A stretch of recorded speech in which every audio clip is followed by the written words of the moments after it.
Hey Tifty listeners, you know what we do here. Each week we take one of your problems to an expert and find solutions together. Today I want to do something different. Tell me what made you happy in the first 2 years of your career. Even if you're way past the first 2 years, looking back, can you recall what had the biggest impact? Was it the job, the role, the company, the paycheck, people? What was it? While we can learn from each other's mistakes, we can also learn from each other's happiness. The link to the survey is in the show notes, and I look forward to hearing from all of you. What made you happy in the first 2 years of your career? Now, on to the episode. Welcome to the first 2 years. I am Akshaya Chandrasekharan.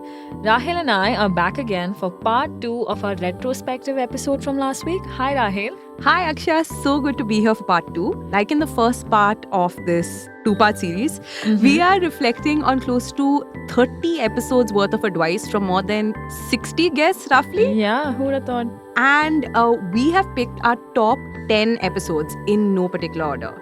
This one's extra special because we've also brought the whole team together for this one. So excited. We have Rajiv, the guy who makes the show sound so great. We have Snigdha Sharma, the Khaleesi of Ken Podcast, might I add, the captain of the ship, steering the show in the right direction. And Anushka Mukherjee, who's produced the show since the very beginning. We have all of them in the studio except Anushka, who will be joining us virtually. So we asked all of them what were some of your favorite episodes and lessons learned.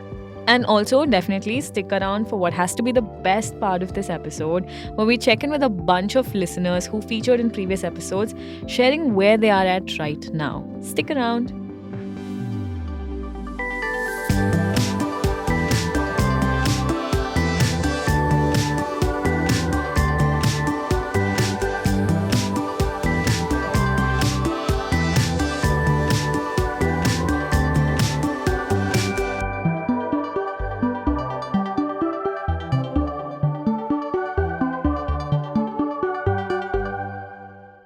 Okay, welcome back. Today, we have assembled the entire crew, everyone who's helped this podcast come to life. So I'm very happy to introduce you to the team. We have with us Rajiv, our in-house sound engineer. Hi, Rajiv. Hi, Akshaya. Thank you for having me on the podcast. And we have Snigdha Sharma, the founding father of Daybreak, the Ken's flagship business news podcast, and the head of podcast. She's helped shape so many ideas on Tifty and make it what it is today. Hi, Snigdha. So happy to have you. Thank you so much for having me, Akshay. And it's been just so lovely to watch you on this Tifty journey. Thank you, Snigdha. Okay, so let's start with Rajiv, I guess. To introduce him, he's someone whose work is somewhat visible. The less you notice his work, the better it is. He's kind of shy right now, never been on the mic. But let's put him on the spot and ask him some questions. So, Okay. Rajiv, tell us a little about what you do. I'm the sound engineer for the Ken, and I work on editing and all post-production for all the podcasts that comes out of the Ken. So that's pretty much it. So, to put it simply, every damn thing. He works on every damn thing. So, Rajiv has listened to almost all the episodes. Yeah. And he's the last person to listen to it before it goes out into the world. So I wanted to ask him, what stands out to you the most, Rajiv? What's your favorite episode? First of all, Akshaya, congratulations on wrapping up the season 1 of Tifty. It's been amazing. So, what's your favorite episode? Uh, if I have to choose one episode of all the great episodes that you've made, it has to go all the way back in the beginning where it was a mentorship episode, actually.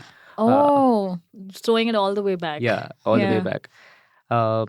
And that episode did really make me think about some things that I've not done and that I supposedly should do.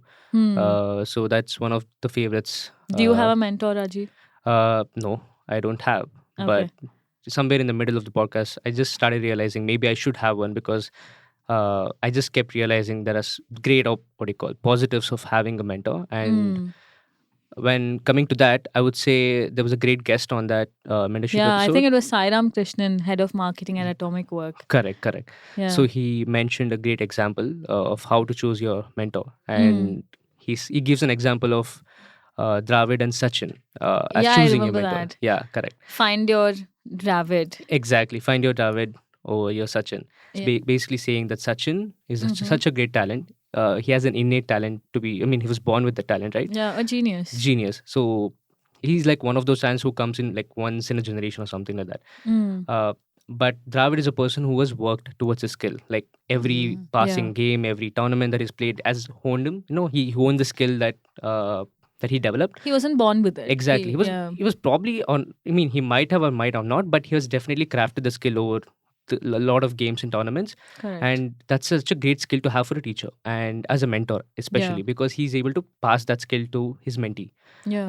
Sachin, you probably might. You probably can't say that. You can't say the same word, Sachin, as well. Yeah, like how do you pass genius from yourself to another? Exactly. Yeah. So that really stuck with me. That made me think about, okay, if I'm what going to kind choose of mentor? exactly, Yeah. if I'm going to choose a mentor, I'll definitely have to choose a Dravid, and I should be on the lookout for that. I think there is a tendency to look for the highest performer, the most best in the workplace, and go and get mentored by them. Correct. That's how we think, okay, this person's doing really well. They seem to be damn good at their job. Yeah. Also, Let me go to them. Yeah. Also, I would assume, like, Dravid, probably one of the reasons why he is probably a better mentor is also because he's more approachable. For sure. Because he worked towards his skill, so he understands what it takes. Exactly. He's Sachin, been through the grind. Correct. Yeah. So Sachin may be not as approachable, in terms of like someone going and asking him for help. Which actually reminds me of my favorite episode Go for of it, Snigdha. Tifty, which was about the myths of asking for help, right? Yeah. And it's so funny because Tifty is, I know it's targeted for early career people, but so many episodes really resonate with me. I really learned from all of them. This one in particular, because asking for help, no matter whether you're a senior or you're a junior, you always struggle, you always hesitate. And the biggest reason why is because, the fear of looking stupid. Right. In fact, that was exactly what Vidya Nair wrote to us. She's actually in the first 2 years of her career. She wanted to know how to kind of get over that fear of looking stupid in the face of asking for help. Vidya actually sent us an update. Here it is. Hi, hello, Vidya here. Yes, so I'm back. I was featured in one of the episodes of the First 2 Years podcast, and the title of that episode was How to Get Over the Fear of Asking for Help. A very relevant title for that time because I'm happy to report that things are looking up now. And biggest takeaway for me from that episode was when Wayne Baker mentioned the growth mindset and the fixed mindset. I realized that I was operating more in the fixed mindset type of thing, if I'm not wrong. But yeah, just the statement that, okay, I don't know this, but I don't know this yet. So I'm willing to accept and maybe move on from there, which I didn't do initially. I would often get stuck and just like struggle there for a good minute or two. Wait, a minute would be an understatement, maybe an hour or two, then finally taking that step to ask help from my manager. Overall, I just feel like all episodes within the First 2 Years podcast have been such gems because I'm still in my first year of the 2 years. So yeah, looking forward to the second season. Thank you so much, Akshaya, for doing this particular podcast. And yeah, I'm a regular listener. I'm pretty sure you know this by now. I'm fully with Vidya on this one. That distinction is so interesting. I don't know this versus I don't know this yet. I don't know this comes with finality, while I don't know this yet somehow leaves the door open for some learning to happen. Another thing that really stood out about the episode was, he said like it's like a muscle that you need to build, asking for help. The more right? you use it, the better it the gets. better it gets. Exactly. Yeah, and I think it all boiled down to like how all of us want to help. If someone comes to us for help, Yeah. we are like, oh, just how you do it, this is how it is. Like, we are also willing to help. But if you were to go and ask someone for help, there's a lot of self-judgment. You're Correct. like, how will this be perceived? The same way you will perceive someone who comes to you for help. Almost sounds obvious, Yeah. but it's so difficult to do. So I think the Wayne Baker episode especially was, he's someone who studied this Yeah. subject, right? Like he's written a book about it. Mhm. All you have to do. So I thought his a lot of his insights are going to be like, far-fetched, Yeah. counterintuitive, but they were really simple. Yeah. They were something that all of us would have experienced, noticed, but it's just the way he said it Correct. shifts Yeah. something in your brain. Yeah, Yeah. thanks for bringing that up, Snigdha. Like both of you have given me examples from when the season Yeah, early started. days. Yeah, I Yeah. haven't thought about it for a Yeah. long time. Speaking of early days, shout out Anushka Mukherjee, who's been the show's producer since day one. She's not in the room with us right now, but she very sweetly agreed to send in her recommendation. I'm Anushka, and I used to be a producer on the first 2 years, and now I'm reporting live from my living room. And of course, I actually have really vivid memories of most episodes. And one of those things, basically, I think was the first ever episode. And maybe I remember it so well because it was our launch episode. We were stressed. It was such a big deal. We were trying to figure out, what this podcast will sound like. But I do remember it very well. It was the episode called My First Job Sucks. How Screwed Am I?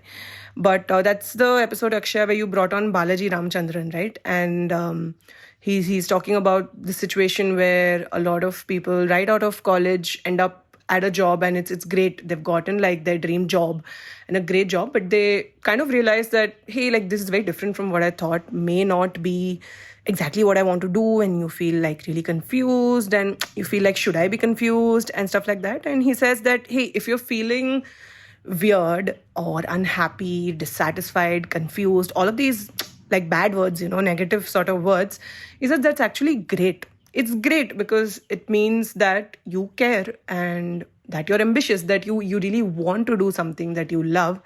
And so realizing that you're kind of unhappy is good. And, he says knowing what you don't like is a great starting place for understanding what you do like. And I remember he talks a lot more about this, about how to take a job that you have and make it into one you want. What he said about feeling okay with your unhappiness, like feeling comfortable and in fact kind of like reveling in it, that was surprising to me. Because this stuff, it goes, like, I'm sorry to say, like it goes beyond first jobs, this kind of like confusion or trying to chase your curiosity, figure out what you really like, what you're amazing at. All of this it kind of like it stays with you throughout your career. So what he said, like, I know that is going to stay with me wherever I go. It's going to be super helpful wherever I go. That was an episode I truly just love. Not just because it's the pilot and it automatically makes it very special, but it's like a nice framework, like almost to rationalize all of your career decisions to yourself, no? Yeah, I totally agree with that. Hi Akshaya, Ronak here. I featured in the first episode of the first 2 years, and like here's a quick update on what has changed since. The biggest change is that now I keep getting random messages from my friends, like whenever they stumble across the podcast. So I'm like in my celebrity era. That aside, it's been like 5 months since I've joined my organization from college, and a lot has changed. One big difference is that when like you're on the campus, you think of companies in terms of numbers like day zero, day two company, 30 lakh CTC, 20 fixed, 5 PPOs, 15 ESOPs, and all that things. But after joining a company, you tend to care a lot more about people and work. Like for instance, now in hindsight, I'll choose to work a couple of extra hours for a company where I have warm and helpful colleagues over some glamorous day zero company. And like one more thing is that my anxiety about little things have started to vanish. For instance, I was worried that I'm joining my organization as an analyst, whereas some of my MBA batchmates are joining as managers, directors, and some even as AVPs. So on campus, these things mattered, but now I care a lot more about the work I'm doing and what I feel about it. And one more thing I've learned is that in my organization, there are leaders who joined this organization 20 years ago as an analyst like me. So 20 years is a very long time. Like 20 years ago, I was in my nappies. So this has made me realize that a career is like a 50-year long thing. 1 or 2 years here or there won't really matter a lot in the long run. So I'm less anxious about things like designation, pay, appraisal, promotion, exit options. And I'm learning to think of work as one of the aspects of my life instead of my entire life. And 40 to 50 years is quite a while. So this year will be like 2% of it. So I'll only worry that much. Wow, okay. Ronak has gotten smarter and wiser in the nick of time. The first 2 years is only 20% of my 20-year-long career, and I'll only worry that much. Is just, well, I really love that. Okay, but Akshay, we have to talk about Tifty's best performing episode. Oh. Right? Because this is an episode that I'm sure a lot of people relate to. I relate to it for sure. It was your episode about networking when you hate networking. I should have seen this coming. Yeah. Yes. that episode really changed a lot of things for me. I used to look at networking in a very particular way, and I think networking kind of had like this little schmoozy negative connotation to it in my head. Yeah, it feels very contrived. Yes. Yeah, and you're almost transactional, right? What do I Yeah. get? Like, What do what's I in it for get? me? And I always assumed that good networking is when you network with people who are kind of placed better than you. And your guest in that episode Completely went against that. completely went against that. He Santosh said- Babu. Yeah, shout out. Shout out Shout out Santosh Santosh Babu, Babu. who's a celebrity executive coach, right? And Yeah. he had this very academic understanding of networking. Literally sounded like it almost sounded like to theorize networking in that way, where he kind of categorized it into 3 types of networking, right? Bonding, bridging, and linking connections. Yeah, you want to walk us through what Yeah, they mean? I think to put it simply, bonding connections are connections with people in your peer group. Mhm. Bridging connections are connections that you have with people who are different from you, Yeah. which apparently a lot of us have very less of. And linking connections are connections to people who are above you. And this is often what we speak about when we talk about networking. It's like, Exactly. it's not about what you Yeah. know, it's about who you know. When Yeah. we say all this, we're like, oh, we're talking about powerful people, decision makers. Knowing them, you will get something out of that relationship. Yeah. He kind of cited this trope, right, in a lot Yeah. of like movies, Tamil movies especially. Yeah. Where he was like, I know somebody comes in and says, hey, I know the Chief Minister of Kerala.